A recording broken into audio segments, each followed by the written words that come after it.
ሰላም ጤና ይስጥልኝ ውድ ተመልካቾቻችንና አድማጮቻችን በተለያየ ስፍራ ሆናችሁ ይህንን ፕሮግራም የምትከታተሉ የእግዚአብሔር ፍቅር የእግዚአብሔር ጸጋ የእግዚአብሔር ሰላም ይብዛላችሁ። ይህ በየሳምንቱ ወደ እናንተ የሚቀርበው ሁለንተናዊ ፈውስ በሚል ርዕስ በፊታችሁ የምንቀርበው ፕሮግራም ነው። ዛሬ ደግሞ በሌላ ርዕስ በፊታችሁ አለን። የዛሬው ርዕሳችን ቤተ መቅደሱን አንጹ የሚል ይሆናል፣ ወይንም ደግሞ መቅደሱን አንጹ በሚል ይሆናል ዛሬ የምንወያየው። ለዛሬ ውይይት ደግሞ በዚህ ስቱዲዮ የሚገኙ ወንድምና እህቴን አስተዋውቃቸዋለሁኝ። ዶክተር ኢዩኤል አምሳሉና ሲስተር እስራኤል ጌታቸው በፊታችን አሉ። የእግዚአብሔር መንፈስ አብሮን እንዲሆን እንዲመራን ጸሎታችን ነው። እናንተም በያላችሁበት እንድትከታተሉ እንጋብዛችኋለን። እግዚአብሔር ይባርካችሁ። እሺ ኢዩኤል፣ እስራኤል፣ ዛሬ ርዕሳችን ያው መቅደሱን አንጹ የሚል ነው። ይህንን ርዕስ ስናነሳ በዚህ ርዕስ ውስጥ መቅደሱ አለ፣ እንደገና ደግሞ መቅደሱን ማንጻት አለ። ከዛ ግን ይህንን ሁለቱን ነገር ደግሞ ከፈውስ ጋር እንዴት ነው የምናገናኘው? እና ዛሬ ውይይታችን በዚህ ዙሪያ ይሆናልና መድረኩን ክፍት ነው። ኢዩኤል ጀምርልን። እሺ፣ እንግዲህ እንደተናገርሽው መቅደሱን አንጹ የሚለው ርዕስ ሁለት ሀሳብ አለው። የቤተ መቅደስ ሀሳብ አለው ውስጡ እና ደግሞ ቤተ መቅደሱን የማንጻት ሀሳብ አለውና እንግዲህ ይህን ሀሳብ ለመረዳት ወደ ዮሐንስ ምዕራፍ 2 ላይ ያለውን ታሪክ መሄድ ይኖርብናል። ግን በባለፈው እንግዲህ እንዳየነው ባለፈው ተመልካቾቻችንም ሲከታተሉት እንደነበረው የክርስቶስን የአገልግሎት ታሪክ እየተከተለ ነው እዚህ ጋር የደረስነው እና እንግዲህ ክርስቶስ አገልግሎትን የጀመረው በቃና ዘገሊላ ነበረ።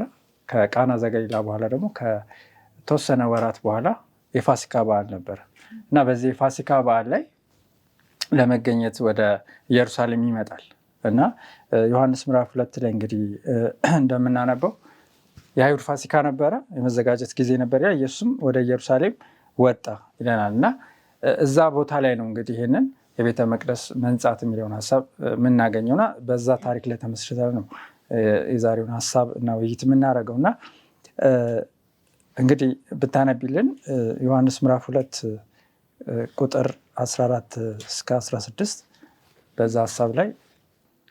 እሺ፣ ዮሐንስ ምዕራፍ 2 ቁጥር 14 ላይ በመቅደስም በሬዎችና በጎችን እርግቦችንም የሚሸጡትን ገንዘብ ለዋጮችንም ተቀምጠው አገኘ። የገመድም ጅራፍ አብጅቶ ሁሉን በጎችንም በሬዎችንም ከመቅደስ አወጣቸው። የለዋጮችንም ገንዘብ አፈሰሰ፣ ገበታዎቻቸውንም ገለበጠ።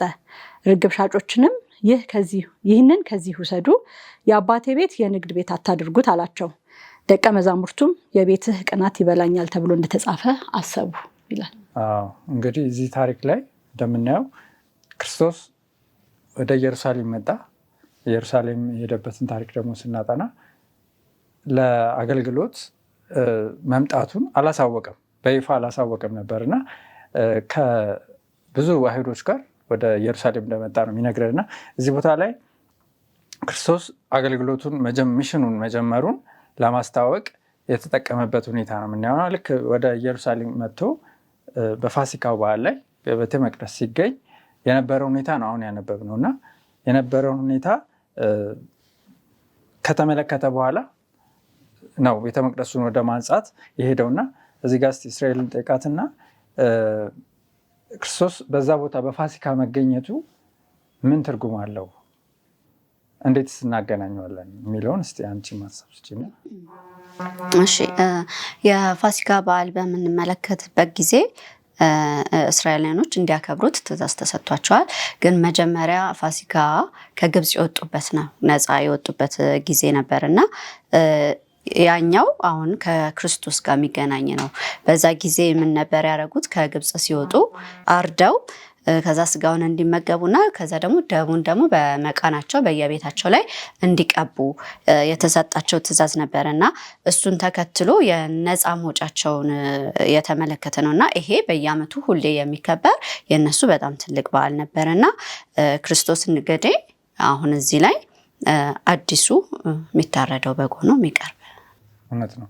ስለዚህ እንደተናገረችው እሷ የፋሲካው በዓል ዋናው ማዕከሉ ክርስቶስ ነው። ስለዚህ ክርስቶስ ወደዛ ቦታ መጥቷል።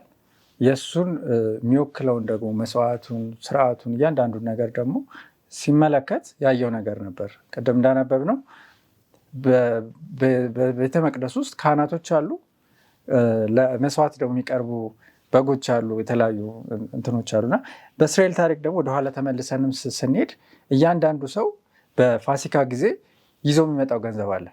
ይሄ የማስተሰሪያ ገንዘብ የሚባለው ወይም ሪዴምሽን መኒ የምንለው ይህንን ገንዘብ ከእስራኤል ልጆች ተቀበል ይላል ሲናገር መጽሐፍ ቅዱስ እና እያንዳንዱ ለነፍሱ ቤዛ የሚሆነውን ዋጋ ይከፍል ነበር ይላልና ያን ዋጋ እንግዲህ ስንሰራው በእኛ ወደ 8 ግራም አካባቢ ብር ነው፣ ወደ 300 ብር አካባቢ የሚመጣ ሂሳብ ነው እና እዚህ ጋር እንግዲህ ክፍያው የሚከፈለው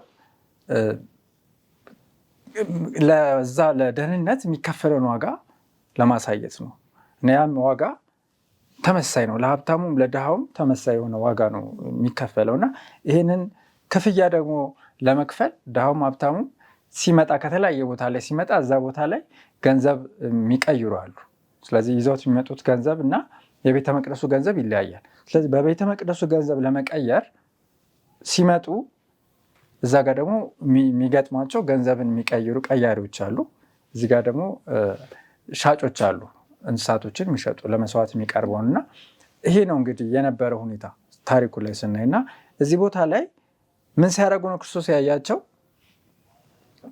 የተሰጣቸውን ምንድነው አገልግሎት ለትክክለኛው ዓላማ ሳይጠቀሙበት ሲቀሩና ያን ገንዘብ ለማግኘት ወይም ለማትረፍ በማሴር ካህናቶቹና እነዚህ ገንዘብን የሚለውጡት በማሴር በመሀል ጥቅምን ሲያገኙና ዋጋውን ሲያስወድዱ እንደዚሁም የሚሸጡበትን ደግሞ የእንስሳቶችን ዋጋ ከፍ ሲያደርጉ ነው እንግዲህ የምናየውና ይህን አይቶ ነው ክርስቶስ ቅድም እንዳየነው ቤቴን የወንበዴዎች ቤት አድርጋችሁታል ወይም ደግሞ የሌቦች ቤት አድርጋችሁታል ብሎ ያስወጣቸው። ስለዚህ ካህናቶቹ ወጡ፣ ገንዘብ የሚቀይሩት ወጡ፣ እንስሳቶቹም ተለቀቁ እና ቤተ መቅደሱ በዝምታ እንደተሞላ ይነግረናል መጽሐፍ ቅዱስ። እና እዚህ ጋር መልሼ ልጠይቅና ክርስቶስ ለምንድን ነው ያንን ያደረገው? ምክንያቱም ቅድም ለማየት ሞክረናል። ቤተ መቅደሱ ምን የሚወክለው ነገር ስላለ ነው። ፋሲካው የክርስቶስን መስዋዕትነት እንደሚወክል አይተናል እና ቤተ መቅደሱ ራሱ አሁን ቤተ መቅደሱ ስለማንጻት ነው የምናወራው እና ቤተ መቅደሱ ራሱ ምን የሚወክለው ነገር አለ? ስለ ቤተ መቅደስ ስናይ መጀመሪያ ቤተ መቅደስ ለእስራኤላውያኖች እግዚአብሔር ሙሴን እንዲሰራ ያዘዘው ነው። ለምንድን ነው ያዘዘው? በመካከላቸው እንድገኝ ይስሩልኝ አለ ቤተ መቅደሱን እና መጀመሪያ የተሰራው ለዛ ነበር። ምንድነው? የእግዚአብሔር መገኛ ነው። የእግዚአብሔር ደግሞ የተገኘበት ነገር ምንድነው? የተቀደሰ ነገር ነው። ስለዚህ ክርስቶስ ግን ሲመጣ በዚህኛው ጊዜ ይሄ በተሰራው ትልቅ ቤተ መቅደስ ጋር ሲመጣ ግን ያ ቦታ የተቀደሰ ቦታ ሆኖ አላገኘውም። አሁን እንዳልነው ቄሶቹም ካህናቶቹም እነሱ በሌላ ስራ በጣም ተወጥረው ነበረ። መስራት ያለባቸውን ስራ ትተው እዛ ጋር ንግዱን ያካሂዱ ነበረ እና ደግሞ እዛ የሚመጣው በጣም ብዙ ሰዎች ናቸው ብለናል። ድሃዎች አሉ፣ ብዙ ፈውስ ፈልገው የሚመጡ አሉ። ለነሱ ቦታ አይሰጧቸውም ነበረ። እንደውም ሌላ ገንዘብን ይቀበሏቸው ነበረ እና ክርስቶስ ይህንን ነገር ምን ማድረግ ነበረበት? ማሳወቅ ነበረበት። ትክክል እንዳልሆነ መናገር ነበረበት። ምክንያቱም የመጣው እሱ ነፃን ስጦታ ራሱን ሊሰጥ ነው የመጣው እዛ ቦታ ላይ እና ያንን ያደረገበት ምክንያት ክርስቶስ ምንድነው? ሰውን ነፃ ለማውጣትና ቅድም አንተ እንዳልከው አገልግሎቱን ሊጀምርበት የመጣ ነው። ስለዚህ እዚህ ላይ ለመጨመር እንግዲህ ቤተ መቅደሱ እንዳልሽው የእግዚአብሔር መኖሪያ እግዚአብሔር የሚገኝበት ቦታ ሁሉ ቅዱስ ነው ይላል መጽሐፍ ቅዱስ እና ያ ቦታ በአክብሮት እግዚአብሔርን በመፍራት ነው መሆን የነበረበት። ነገር ግን ሲበድሉ ነው የምናየው እና ነገር ግን ቤተ መቅደሱ የሚለውን ሀሳብ በደንብ ደግሞ ስናይ መቅደስ አካላዊ ወይም ደግሞ ፊዚካል የሆነ ቦታ ብቻ ሳይሆን ክርስቶስ ራሱ እግዚአብሔርን መኖሪያን እንደዚሁም ሰማያዊ አይደል ምድራዊ መቅደስ አለ፣ ሰማያዊ መቅደስ አለ።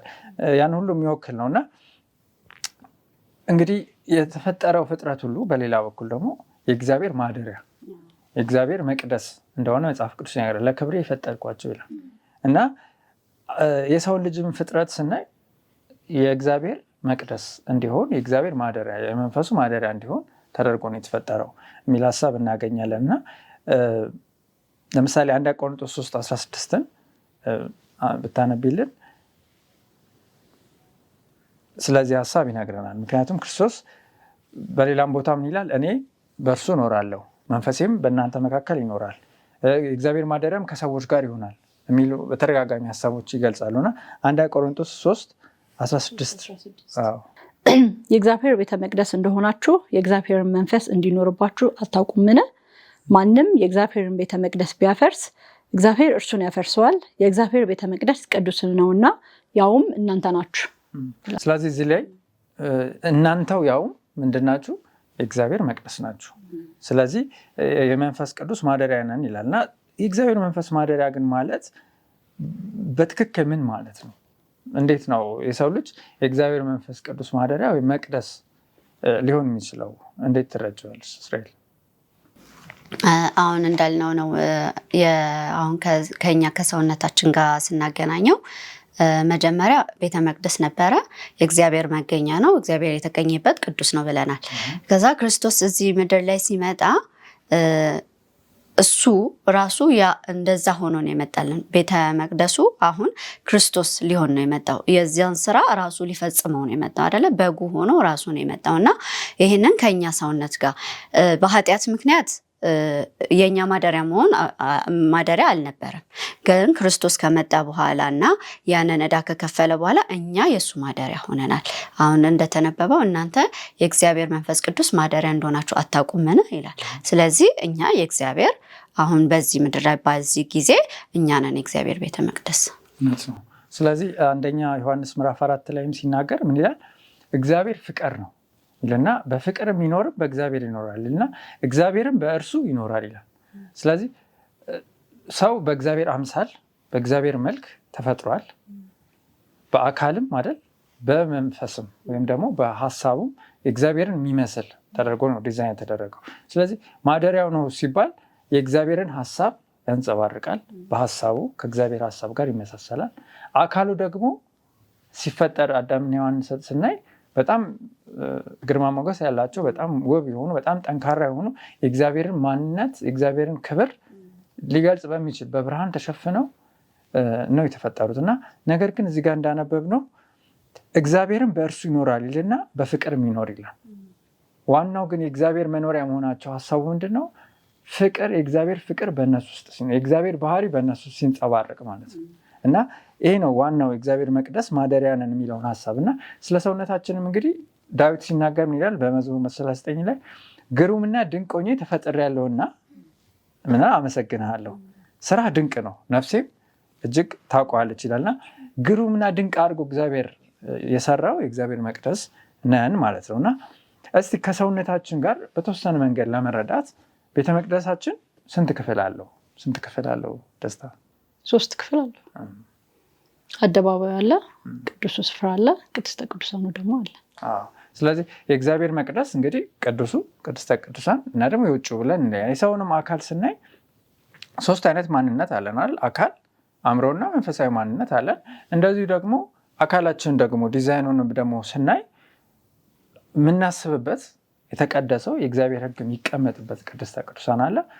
በመሀል ደግሞ ያለ ቦታ አለ ስቲል ቅዱስ የሆነ የእግዚአብሔር ሀሳብ ወይም ደግሞ ለዚህኛው ከፍ ላለው ለአእምሯችን አየርን በመስጠት ደምን በመስጠት የስሜት ሕዋሶቻችን እነዚህ ሁሉ እንደ ቅዱሱ ክፍል ማየት እንችላለን። ከዛ ውጭ ደግሞ ውጭኛው ክፍል አለ። ከቆዳችን ጀምሮ የታችኛው ክፍል በጥበቃ ስር ያልሆኑ ወይም የታችኛው ሎወር ፓሽን የሚባለው በአማርኛ ደግሞ ዝቅተኛ ወይም ደግሞ የእንስሳ ባህሪን ሞር የሚገልጹ የሰውነት ክፍሎች አሉ።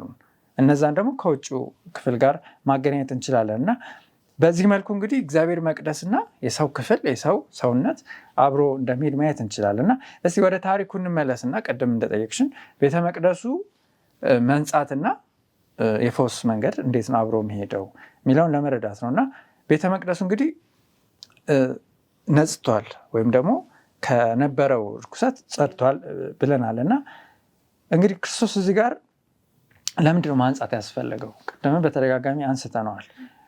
ምክንያቶቹን እናንሳና ወደ የሚቀጥለው ሀሳብ እንሄዳለን። ስለዚህ አንደኛ እንደተባለው እሱ የእግዚአብሔር ማደሪያ የሆነው ቦታ ረክሶ ሲያይ ያልተገባ ነገር እዛ ቦታ ላይ ሳይ ርኩሰትን ማስወገድ የሚችለውና ኃይል ያለው እሱ ብቻ ስለሆነ ነው ያን ያደረገው። በሁለተኛ ደረጃ ደግሞ አካላዊ መቅደስን ስለሚወክል ነው። እዛ ጋር የምናየው መቅደስ የእግዚአብሔር ማደሪያ ነው ብለን አይደል? እዛ ጋር ያሉ ሰዎች ግን የእግዚአብሔር ማደሪያ ካልሆኑ ጥቅም የለውም። ስለዚህ እዛ ጋር ያሉት ሰዎች በቦታው የነበሩት ካህናቶች፣ አገልጋዮች እና ሌሎች ሰዎች ራሳቸውን የእግዚአብሔር ማደሪያ አድርገው እንዲሰጡ ምሳሌ እንዲሆናቸው ነው ያን ያደረገው። በሶስተኛነት ደግሞ ራሱ የክርስቶስን ሕይወት አገልግሎቱን የሚወክል ነው መቅደሱ። ስለዚህ ያንን መቅደስ ማርከስ ማለት የክርስቶስን አገልግሎት ዝቅ ማድረግም ጭምር ስለሆነ ያን አድርጓል። ስለዚህ ዋናው ግን የረከሰበትን መንገድ ስናይ ባልተገባ ንግድ ነው። ስለዚህ ንግድ የሚል ሀሳብ ቤቴን የንግድ ቤት አድርጋችሁታል የሚል ሀሳብ አለ እና እዛ ላይ የተወሰነ ሀሳብ ብንሰጥና መጽሐፍ ቅዱስ ስለ ንግድ ምንድን ነው የሚለን? እግዚአብሔርን እንደ ነጋዴ ያቀርበዋል። ሰይጣንም ደግሞ እንደዚሁ የእግዚአብሔር ተቀናቃኝ ነጋዴ ሆኖ ቀርቦልናልና እስኪ እንዴት ታየዋለሽ እስራኤል? እሺ እንግዲህ ንግድ ያው ያለ ነገር ነው፣ የነበረ ነው፣ ወደፊት የሚኖር ነገር ነው፣ የሚቀጥል ነገር ነው እና ግን አሁን እዚህ ጋር ንግዱ ትክክለኛ ንግድ አልነበረም። አንድ ሲካሄድበት የነበረው ቦታ ትክክለኛ ቦታ አልነበረም ለንግድ። ከዛ ደግሞ እዛ ላይ ክርስቶስን ይወክላሉ ብለው የተቀመጡት ካህናትም ትክክለኛውን ንግድ እያካሄዱ አልነበረም። ሰዎችን እንትን ያደረጉ ነበርና ትክክለኛ ንግድ አለመሆኑ እንትን ይላል እና እሱ የተለየ እንዲያደርግ ይረዳዋል። እና እንዳልከው አሁን ክርስቶስም ሰይጣንም ንግድ ያካሂዳሉ ይባላል እና እሱን እስቲ አብረን እንየው። ስለዚህ ሀሳቡን እንግዲህ ከጥቅሶች እየጠቀስን ብናይ ለምሳሌ መጀመሪያ የምናየው እንግዲህ ማቴዎስ ላይ ያለ ሀሳብ አለ። ስለዚህ መንግስተ ሰማያት በምን ተመስላ ቀርባለች? መልካም ዕንቁ የሚሻ ነጋዴ እና ያ ነጋዴ ዋጋው ደግሞ እጅግ የበዛ ዕንቁን ባገኘ ጊዜ ያለውን ሁሉ ሸጠና ገዛት የሚል ሀሳብ አለና እዚህ ታሪክ ላይ እንግዲህ ማን ነው ያለውን ነገር ሁሉ ትቶ ወደዚህ ምድር የመጣው? ዕንቁን ደግሞ ፍለጋ የመጣው ማን ነው ብለን ስናይ የራሱ እግዚአብሔር የሆነው ክርስቶስ ነው ስጋ ለብሶ የመጣውና ያ ነጋዴ ያለውን ሁሉ ሽጦ ነው የገዛት። ያለው ሁሉ ማለት ህይወቱ ነው። ህይወቱ ያለውን ነገር ሁሉ እና የሰጠው ስጦታ ደግሞ ተመን የለውም። ኢንፋይናይት ነው በእንግሊዝኛ ወይም ጥግ የሌለው ዋጋ ተከፍሎበታል የሚል ሀሳብ አለውና ይህን ስጦታ ደግሞ መጽሐፍ ቅዱስ እንደሚነግረን በነፃ የተሰጠ ስጦታ ነው። ኢሳይያስ 55 እንደሚለን ቁጥር 1 ላይ እናንተ የተጠማችሁ ሁሉ ወደ ውሃ ኑ ይልና ገንዘብም የሌላችሁ ኑና ግዙ ብሉም፣ ኑ ያለ ገንዘብም ያለ ዋጋም የወይን ጠጅና ወተት ግዙ ይላል እና እዚህ ጋር እንደምናየው ንግድ አለ፣ የሚካሄድ ንግድ አለ። እግዚአብሔር ምን እየሰጠ ነው? የሚሸጥ ንግድ አለ። ያ የሚሸጠው ነገር ውሃ ነው፣ ወይን ነው፣ ወተት ነው እያለ ነው። ከእግዚአብሔር የሚሰጥ ኦፈር የሚደረግ በነፃ የሚሰጥ ነገር ግን ገንዘብ የሌላችሁ ነው የሚለው። ስለዚህ እዚህ ጋር ጥያቄ ያስነሳል አይደለ? ገንዘብ የሌላችሁ ታዲያ እንዴት ነው ንግዱ የሚካሄደው ነው? ምክንያቱም ስጦታ ስለሆነ በውስጡ ምን የሚል ሀሳብ አለው?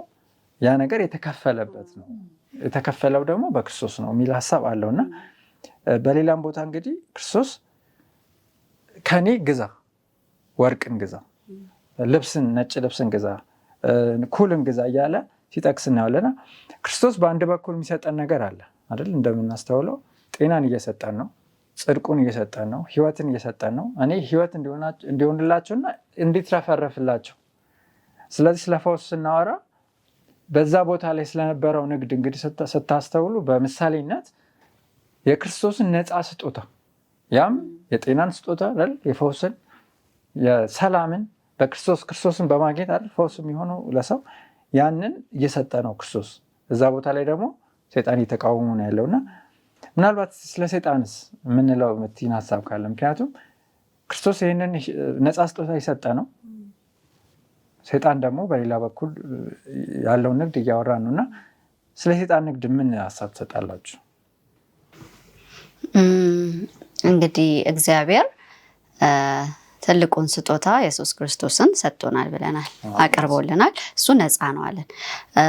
እንግዲህ እግዚአብሔር ክርስቶስ ስጦታ ከሰጠን ደግሞ ሰይጣንም ኦፈር የሚያደርገው ነገር የሚያቀርብልን ነገር ይኖራል። ግን ሰይጣን ምንድነው የሚያቀርብልን?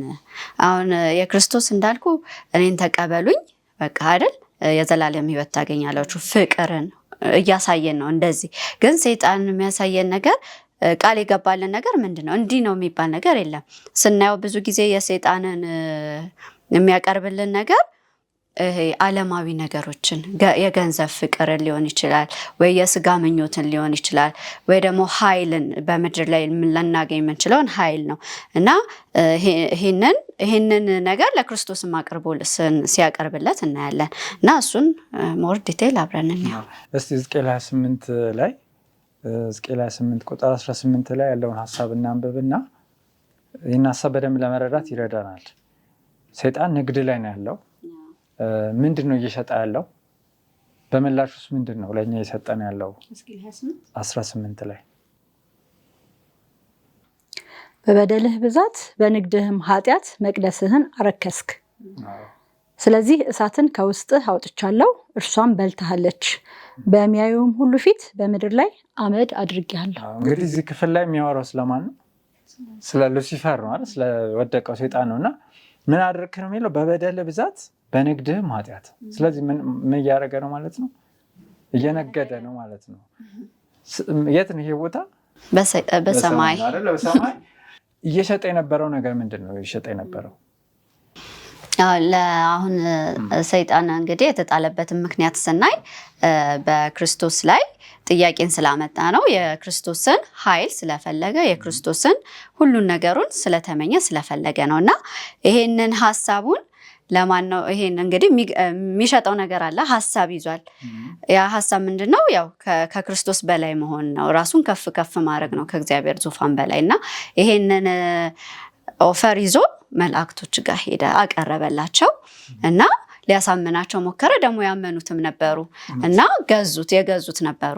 ግን ምን ነበር የሱ ግን ንግድ እንግዲህ ያው አትራፊ አልነበረም፣ ወደ ጥፋት የሚወስድ ሆኖ ያሳመናቸውን ሁሉ ይዟቸው ወደ ምድር እንደወደቀና እንደተጣለ ምናይበት ስንት። ስለዚህ እዚህ ጋር እንዳልሽው ምንድን ይሸጠ የነበረው? አንደኛ ራስ ወዳድነትን፣ ሁለተኛ ትዕቢትን፣ ሶስተኛ ደግሞ ራስን ከፍ በማድረግና ያልተገባውን ነገር መውሰድን ይህን ሀሳብና ይዞ ነው እና በዚህ የተነሳ ምን አረግ ይላል? መቅደስህን አረከስክ። ስለዚህ ይህንን የሰይጣን ንግድ ይነግረናል። ቅድም እንዳነሳሽውም አንቺ ወደ ክርስቶስም መጥቶ ለሰዎች የሚሰጠው፣ ምክንያቱም ክርስቶስ የሰውን ዘሩ አክሎ ነው እዛ ጋር እየተፈተነ ያለው። ለክርስቶስ ያቀረበለት ጥያቄና ሀሳብ ወይም ደግሞ ስጦታ ያው ንግድ እንበለው በተመሳሳይ መንገድ ተመሳሳይ ነውና ራስን የመውደድ ራስን ያለ መግዛት፣ እንደዚሁም ደግሞ እምነትን የሚመስል እምነት ያልሆነ ህይወት አይደል? ራስን ከዚህ ጋር ወርወር ሲለው እምነት የሚመስል እምነት ያልሆነ ህይወት፣ እንደዚሁም ደግሞ የዓለምን መንግስታት ሁሉ ክብር አሳይቶ ደግሞ እሰጥሃለሁ ሲል ዓለምን በመስጠት በዛ ፋንታ ግን ምን ሊወስድ ነው? ህይወትን ሊወስድ አይደለ? ጤናን ሊወስድ። ምክንያቱም ዮሐንስ 10:10 ምን ይላል? ሌባው ሊሰርቅ፣ ሊያርድ፣ ሊያጠፋ። ሰይጣን ይዞ የሚመጣው ነገር ሁሉ ውሸት ነው፣ ሐሰት ነው፣ ጤናን የሚወስድ አይደል? ህይወትን የሚወስድ ነው። እና ይህን እንግዲህ ስናጠቃልለው ወደ ታሪኩ ስንመለስ በቤተ መቅደሱ የነበረውን ንግድ ከዚህ ሀሳብ ጋር እናገናኘዋለን። ምክንያቱም በዛ ቦታ ንግድ ነው ሲካሄድ የነበረው። እግዚአብሔር እንደሚነግደው ሁሉ ክርስቶስን በመስጠት ሰይጣን ደግሞ በተቃራኒው እየነገደ ነው የነበረው። ስለዚህ ሰዎች የእግዚአብሔርን መንገድ እንዳያገኙ፣ ጤና እንዳይሆንላቸው፣ ቅድም እንዳነሳሽው እስራኤል በዛ ቦታ ላይ ክርስቶስ ቤተ መቅደሱን ካነጻ በኋላ ምንድን ነው ያደረገው? ቀጣይ ፈወሳቸው አይደል? ስለዚህ ይህን ሀሳብ ከፈውስ ጋር ነው የምናገናኘው። መቅደሱን ያነጻው ምን ለማድረግ ነው? ሰዎች እውነተኛውን ምሳሌ የሆነውን ክርስቶስን እንዲያገኙና ምን እንዲሆኑ? እንዲፈወሱ፣ ጤና እንዲሆንላቸው ነው እግዚአብሔር ሀሳብ። ስለዚህ ወደ እኛ አምጥተን የተወሰነ ሀሳብ አንስተን ማጠቃለል እንችላለን። አሁን እኔ አንድ ጥያቄ ልጠይቃችሁ፣ ይቅርታ ላስቆማችሁና እዚህ ላይ አሁን ቤተ መቅደሱ ስለነበረው ንግድ አውርተናል። ያ ንግድ ደግሞ ክርስቶስን አስቆጥቶታል አይደለ? አሁን ደግሞ አካላችን ቤተ መቅደሱ ነው ብለናል። እንዴት ነው በአካላችን ያረከስ ነው? አካላችንን እንዴት ነው ያረከስ ነው? ወይም ቤተ መቅደስ እኛንን ብለናል፣ አካላችን ነው ብለናል። እንዴት ነው የረከሰው? እንዴት ነው? ምን በማድረግ አረከስ ነው? ጥሩ ጥያቄ የጠየቅሽው እና ማጠቃለያው ሐሳብ እሱ ነው። ስለዚህ በመንፈሳዊ ሐሳብ ነው ብዙ ጊዜ የምንረዳው ማርከስ የሚለውን። ግን መንፈሳዊ ሐሳብ ቅድም እንዳልነው ከአካልና ከአእምሯችን ጋር የሚነጣጠል አይደለም። ሰይጣን ይዞ የሚመጣው ኦፈሪንግ ወይም ክርስቶስ ይዞት የመጣው ነገር ህይወትና የተትረፈረፈ ህይወት። ስለዚህ እንዳልሽው ምንድነው እየሰጠን ያለው? ለምሳሌ አንድ ምሳሌ ብንሰጥ ሰይጣን እየሰጠን ያለው ነገር ጊዜያችንን አይደለ? ጊዜያችንን ባልሆኑ ነገሮች ላይ እንድናሳልፍ ሊሆን ይችላል። ጤናችንን እንዳንጠብቅ ሊሆን ይችላል አይደለ? አሁን በክርስቶስ የመጀመሪያው ፈተና ላይ አንተ እግዚአብሔር ልጅ ከሆንክ ምን አድርግ ነው ያለው? ይህን እንጀራ ይህን ድንጋይ ወደ ዳቦ ቀይረው ሲለው ምንድነው ኦፈር እያደረገው ያለው? ምግብ ነው? ራስን አለመግዛት ነው አይደል? ስለዚህ ባልተገባ ሁኔታ ለምግብ ፍላጎቱ ሲል ያንን ተአምር እንዲያደርግ ነው። ሀሳቡ ውስጥ ያለው ምንድነው? ራስህን መግዛትና መጠበቅ አያስፈልግህም የጾመን የነበረው። ስለዚህ አድርገው ነው፣ ራስን አትግዛ ነው። ስለዚህ ሰይጣን ኦፈር እያደረጋለሁ። አሁንም በዚህ ሰዓትም ለብዙዎቻችን ያልተገባን ጤናችንን የሚጎዳ ነገር እንድናደርግ፣ ሁለተኛ ደግሞ ራስን ከዚህ ጋር ወርውር ሲለው ምን እያለ ነው? እግዚአብሔር ላይ ያለውን እምነት። ስለዚህ ራስን የሚጎዳ ነገር አድርግና እግዚአብሔር ይጠብቃል። እየሰጠው ያለው ምንድነው? እያቀረበ ያለው ሀሳብ ምንድነው? ራስን አካልን የሚጎዳ አእምሮን የሚጎዳ በሶሻል ሚዲያ አይደል ብዙ ጊዜያችን እንድናሳልፍ፣ ለመንፈሳዊ ህይወታችን በማይጠቅሙን ነገሮች ላይ ጊዜ እንድናሳልፍ፣ ለጤናችን በማይጠቅሙን ለፈውስ በማይሆኑ ጎዳናዎች ላይ እንድንሆን ራሳችን እንድናደርግ ነው ሰይጣን እያዘጋጀን ያለው እና በአካል በአእምሮ በመንፈስ ንጹህ እንድንሆን እንዳንረክስ ነው የእግዚአብሔር ሀሳብ። የሰይጣንን ንግድ ስተን ከእግዚአብሔር የሚሰጠውን ነፃ ስጦታ እንድንቀበል ነው። እና ሌላው ምንድነው አሁን ከዚህ ያየሁት እኛ ቤተ መቅደስ ነን አይደል? ቤተ መቅደስ እንግዲህ ማደሪያ ሆኖ ተሰራ። ከዛ በኋላ ግን ምን አረጉት? እዛ አቆሽሸውት አገኘው ክርስቶስ አይደል? እኛም አሁን ሰውነታችን መጀመሪያ በደንብ ተሰርቶ ሆኖ ነበረ፣ የእግዚአብሔር መገኛ ነበርን። ከዛ ግን በኃጢአት ምክንያት ምን አለ? ረከስን አይደል? አረከስ ነው፣ እኛን ራሳችንን አረከስ ነው። ከዛ ግን ክርስቶስ ደግሞ ያን መቅደስ ምን አረገው? አነጻው ይላል። ስለዚህ እኛም ደግሞ ይሄንን ማንጻት አለብን የሚለውን ደግሞ ከክርስቶስ ጋር ክርስቶስ ነው የሚያነጻው፣ እኛ ከክርስቶስ ጋር መተባበር አለብን። ተመልካቾቻችን እንግዲህ እያዳመጣችሁን ወይም እየተመለከታችሁ እንደሆነ ተስፋችን ነው። ክርስቶስ ህይወትን የዘላለም ህይወትን ነው ይዞልን የመጣው፣ የዘላለም ህይወትን የሰጠን። ሰይጣን ደግሞ በዛው ልክ ደግሞ ህይወታችንን ሊወስድ፣ ህይወታችንን ሊያጠፋ፣ መጨረሻችን ደግሞ ሞት እንዲሆን ነው ሰይጣን የሚያደርገውና የእናንተስ ምርጫ የቱ ጋ ነው የሚለውን ለእናንተ ተዋለሁኝ። ክፍል 1 ውይይታችን በዚህ ይጠናቀቃል። በሚቀጥለው ሳምንት ደግሞ ክፍል 2ን ይዘን በፊታችሁ እንቀርባለን። ይህንን ፕሮግራም በተለያየ ሁኔታ በተለያየ ስፍራ ሆናችሁ የምትከታተሉ ወገኖች ሀሳብ የምትሰጡት ካለ ጥያቄም ካላችሁ ከስር በምትመለከቱት አማራጮች በመጠቀም ሀሳባችሁንም ጥያቄያችሁንም ማስቀመጥ ትችላላችሁ። እግዚአብሔር ይባርካችሁ።